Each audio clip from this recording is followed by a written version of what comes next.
अस्सलाम वालेकुम। उम्मीद करता हूँ कि आप सब खैरियत से होंगे और आज हम डेटाबेस को डिस्कस करने जा रहे हैं। तो डेटाबेस को पढ़ने से पहले हम ये समझ लेते हैं कि हम डेटाबेस को पढ़ते क्यों हैं, इसका फ़ायदा क्या है? तो जब भी आप कोई सॉफ्टवेयर डेवलप करते हैं, तो सॉफ्टवेयर का एक फ्रंट एंड होता है और एक बैक एंड होता है। फ्रंट एंड में हम अक्सर लैंग्वेज के ज़रिए प्रोग्रामिंग करते हैं, वो पाइथन हो गई, सी लैंग्वेज हो गई, सी प्लस प्लस हो गई, जिस पे आप फ्रंट एंड डेवलप्स करते हैं। लैंग्वेज में आप फ्रंट एंड डेवलप्स करते हैं, जबकि जो ये इसमें जो इन्फॉर्मेशन होती है वो पीछे किसी न किसी डेटाबेस में जाके स्टोर होती है। तो इसलिए हमारा डेटाबेस को पढ़ना भी बहुत ज़रूरी है। तो स्टार्ट करते हैं, लेकिन हम सबसे पहले इसके कुछ बेसिक्स को पढ़ेंगे। ये आपको मैं एक स्क्रैच लेवल से स्टार्ट करवाऊँगा और हम एक एडवांस लेवल तक पढ़ेंगे। हम माइक्रोसॉफ्ट एक्सेस को भी देखेंगे। तो सबसे पहले हम डाटा की बेसिक्स को पढ़ लेते हैं। इसमें सबसे पहले हम पढ़ते हैं कि डाटा क्या होता है। तो डाटा हम कहते हैं रॉ फैक्ट्स एंड फिगर्स को। रॉ फैक्ट्स एंड फिगर्स से मुराद वो चीज़ें हैं जो अभी अनप्रोसेस हैं, जिन पे हमने अभी ऑपरेशंस अप्लाई नहीं किए, यानी जो अभी यूज़ के काबिल नहीं हुई पूरी तरह से हमारे पास। जैसे कि सपोज़ कि कुछ ईंटें हैं और कुछ रेत है।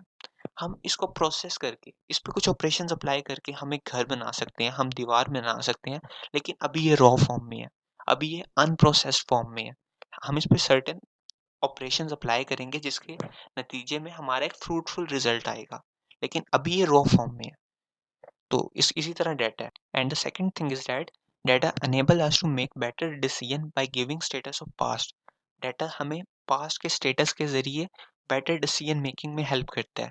यानी कि पहले जो डाटा पे ऑपरेशंस हुए हुए हैं, पहले जो इस पे मैनिपुलेशंस हुई हुई हैं, इसके पास उस सारे स्टेटसेस मौजूद होते हैं, जो स्टेटस पास्ट में इस पे हो चुके हैं, जो ऑपरेशन इसमें हो चुके हैं, डाटा में वो अवेलेबल होते हैं, जो कि हमें एक इंफॉर्मेशन के एक्सट्रैक्शन में बहुत फ़ायदेमंद साबित होते हैं। और डाटा न्यूमेरिकल भी हो सकता है और नॉन न्यूमेरिकल भी हो सकता है। यानी डाटा यानी नंबर्स हो सकते हैं या अल्फ़ाबेट्स और कैरेक्टर्स भी हो सकते हैं। नंबर्स में हम डाटा की मिसाल इस तरह से देते हैं जैसे कि टेस्ट स्कोर है आपके। आपके मैथ के स्कोर होते हैं, आपने मैथ में कितने नंबर्स लिए, आपके फिज़िक्स में कितने नंबर आए, आपके केमिस्ट्री में कितने नंबर आए। तो ये न्यूमेरिकल डाटा है, आपके जो मार्क्स हैं। और नॉन न्यूमेरिकल में हम बात कर लेते हैं आपका नाम। आपका नाम नॉन न्यूमेरिकल होता है, आपके अल्फ़ाबेट्स होते हैं, जैसे बरक़ात, अली, अहमद। तो ये सारे नेम जो हैं वो अल्फ़ाबेट हैं, जो कि एक नॉन न्यूमेरिकल डाटा है। ग्रेड्स बात कर लेते हैं, ग्रेड में हम ए प्लस कहते हैं, तो ए जो है वो अल्फ़ाबेट है और जो प्लस का साइन है वो एक कैरेक्टर है, तो ये भी एक नॉन न्यूमेरिकल डाटा है। इसके बाद हम डिस्कस कर लेते हैं कि इन्फॉर्मेशन क्या होती है। इन्फॉर्मेशन हम प्रोसेस्ड डाटा को कहते हैं। हम ये कह सकते हैं कि processed data is called information. यानी कि हमें एक डाटा मिला, हमने उस डाटा पे कुछ ऑपरेशंस अप्लाई किए, कुछ उस पे मैनिपुलेशंस की, जिसके नतीजे में हमारा एक फ्रूटफुल रिजल्ट आ गया और उसे हम इंफॉर्मेशन कहते हैं। और इंफॉर्मेशन हम बार-बार रिप्रोड्यूस कर सकते हैं डाटा के ज़रिए। क्योंकि अगर सपोज़ हमारे पास एक 10 स्टूडेंट्स हैं जिनके मार्क्स गिवन है, हम पहले 2 स्टूडेंट की इंफॉर्मेशन गैदर कर सकते हैं, हम पहले 5 की कर सकते हैं। अगर हम चाहें तो बाद में पहले 8 की कर सकते हैं, तो हम बार-बार इंफॉर्मेशन को गैदर कर सकते हैं। क्योंकि हमारे पास अगर एक दफ़ा डाटा आ जाए तो हम उस पे डिफरेंट मैनिपुलेशंस करके या बार-बार उसे रिट्रीव कर सकते हैं। यानी उसे बार-बार एक तरह से ले सकते हैं। तो जैसे अब national identity card precise information बताते हैं किसी बंदे की, क्योंकि जो आपका एक नाम है, जो एक नॉन न्यूमेरिकल डाटा है, हमने वो लिया और कुछ नंबर्स हैं। आपके नेशनल आइडेंटिटी कार्ड में नंबर होते हैं। तो यानी कि हमने एक नॉन न्यूमेरिकल डाटा जो कि आपका नाम है और एक न्यूमेरिकल डाटा, एक नंबर आपको असाइन कर दिया। वो यूनिक नंबर है, वो सिर्फ़ आपका नंबर है, जो कि या आपकी आइडेंटिटी को शो कर रहा है। तो इस तरह से हम डाटा के ज़रिए इन्फॉर्मेशन बनाते हैं। और जैसा कि मैंने पहले आपको मिसाल दी थी कि ईंट और सीमेंट है, हमें ये दोनों एक रॉ फॉर्म में मिले थे। हमने प्रोसेस किया और एक घर बना लिया। तो हमने एक क्या कहते हैं रॉ फॉर्म से एक फ्रूटफुल रिजल्ट जनरेट कर लिया। इसी तरह डाटा हमें क्या कहते हैं आपका नाम पता था और हमारे पास एक न्यूमेरिकल डाटा पड़ा हुआ था। हमने इन दोनों को यूज़ करके आपका एक नेशनल आइडेंटिटी कार्ड नंबर बना लिया। आपकी जो आइडेंटिटी है वो अब यूनिक हो गई है। और इधर एक बात इम्पोर्टेंट ये है कि डाटा हमेशा इनपुट होता है। हम किसी भी सिस्टम को एक इनपुट देते हैं जिसके नतीजे में हमें एक आउटपुट जनरेट होती है जो कि इंफॉर्मेशन होती है। यानी कि हमें एक डाटा मिला, उस पे हमने ऑपरेशंस अप्लाई किए और उन ऑपरेशंस के नतीजे में हमें एक आउटपुट जनरेट हुई जो कि इंफॉर्मेशन है। और इसके बाद अब हम बात कर लेते हैं कि ऑपरेशंस क्या होते हैं। तो ऑपरेशन दरअसल में मैनिपुलेशन ऑफ डाटा है कि हम डाटा पे मैनिपुलेशन का मतलब होता है छेड़छाड़ करना।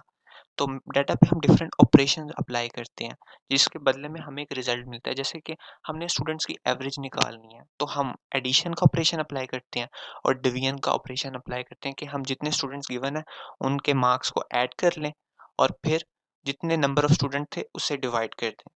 तो ये हमने एक मैनिपुलेशन की है।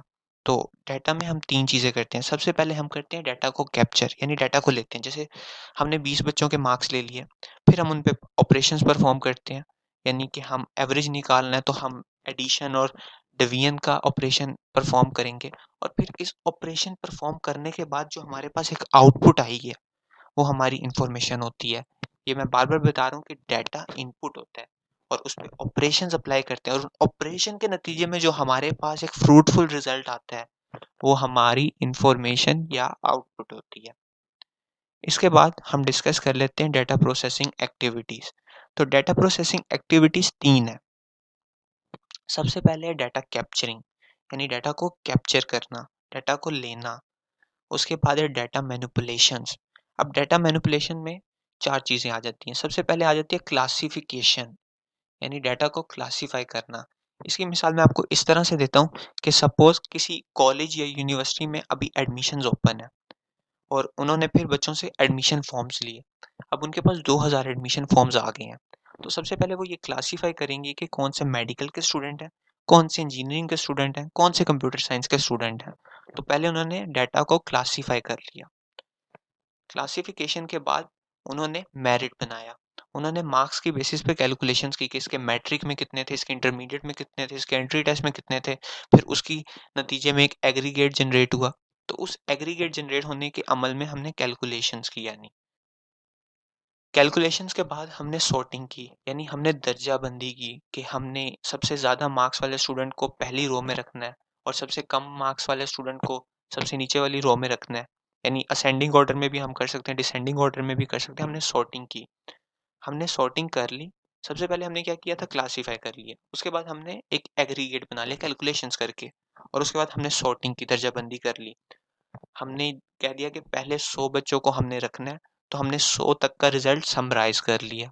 या हमने अगर जितने भी स्टूडेंट थे, उन सारों का जो एक तरह से हमें 2000 एडमिशन फॉर्म्स मिले थे, हमने सबसे पहले क्लासिफ़ाई करके, कैलकुलेशंस करके, सॉर्टिंग करके, हमने उसे एक वे दिया और उसके बाद हमारे पास जो 2000 एडमिशन फॉर्म की जो इन्फॉर्मेशन थी, वो अब 4-5 पेजेज़ पे अवेलेबल है।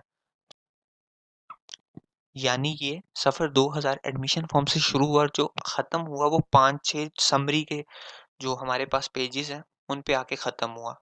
तो ये फ़ायदा है हमारे पास डाटा प्रोसेसिंग का कि जब हम प्रोसेस करते हैं, तो हमारे पास जो एक बंडल पड़ा होता है, एक ढेरी पड़ी होती है, उसको हम बहुत कम मिनिमाइज़ करके 5 पेजेज़ पे उस सारी इन्फॉर्मेशन को गैदर कर लेते हैं।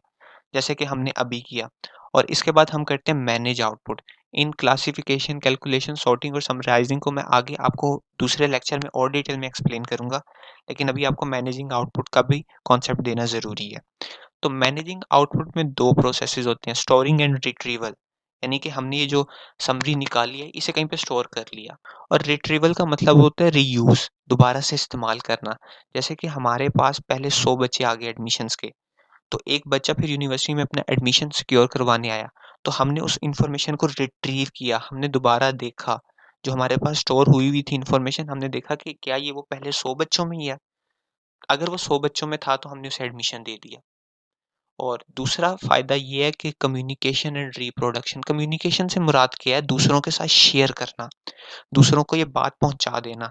हम क्या करते हैं, यूनिवर्सिटी के नोटिस बोर्ड पे लगा देते हैं कि इन बच्चों का एडमिशन सिक्योर हो गया, या फिर आजकल ऑनलाइन का दौर है तो हम ऑनलाइन शेयर कर देते हैं ये इन्फॉर्मेशन कि ये मेरिट लिस्ट बनी है और ये गज़ेट है। तो और उसकी रिप्रोडक्शन भी कर सकते हैं, यानी उसकी कॉपीज़ बना ली। उसको फिर से हम यूज़ कर सकते हैं, रिप्रोडक्ट कर सकते हैं, उसकी कॉपीज़ बना सकते हैं, उसे अलग-अलग जगह पे स्टोर कर सकते हैं। तो ये मैनेजिंग आउटपुट में आता है। तो आज के लिए इतना ही। डेटा मैनिपुलेशंस की बाकी डिटेल क्लासिफिकेशन, कैलकुलेशन, सॉर्टिंग और समराइज़िंग की उसमें मैं आपको ज़्यादा डिटेल में जाके समझाऊँगा। अपना बहुत ख़्याल रखिएगा। वीडियो देखने के लिए शुक्रिया। अल्लाह हाफ़िज़।